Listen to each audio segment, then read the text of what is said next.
Монгол Улсын ерөнхийлөгч ухнаагийн хөрөлс өгөхөө бүгд найрамдах Казахстан улсын ерөнхийлөгч Гасем Жомарт Кемелевич Токовын урилгаар 2026 оны 4-р сарын 20-оос 23-ны өдрүүдэд тус улсад төрийн айлчлал хийнэ.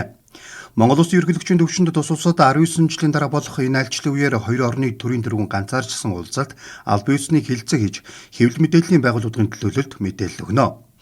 Өнгөрсөн 30 гаруй жилийн харилцааны ололт амжилтыг дүгнэн стратегийн түншлийн харилцааг өргөжүүлэх хамтын ажиллагааг эдийн засгийн агуулгаар баяжуулах, олон улс бүс нутгийн давцанд хамтын ажиллагааг улам гүнзгийрүүлэх талаар хэлцэх юм а.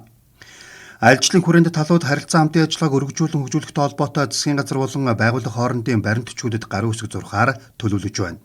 Мөн хоёр улсын аж ахуйн нэгжүүд бизнес форум зохиож, үндэсний урлагийг театрын уран бүтээлчид Астана хотно анхудаа Монголын сайхан орон хүндэтгэлийн тоглолтоон төлөвлөлнө.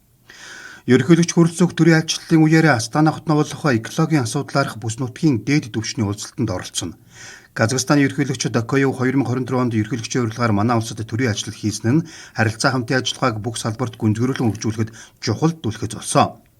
Энэ айлчлалын үеэр хоёр улсын төрийн тэргүүн уламжлалт найрцаг харилцааны түвшнийг шат ахиулан стратегийн түншлэлд хүргэснээ тунгаглан зарласан юм. Ингэснээр Казахстан Төв Азийн бүс нутаг дахь манай улсын анхны стратегийн түнш орон болж байлаа. Монгол улс бүгд найрамдах Казахстан улс 1992 оны 1-р сарын 22-ны өдөр дипломат харилцаа тогтоосон түүхтэй.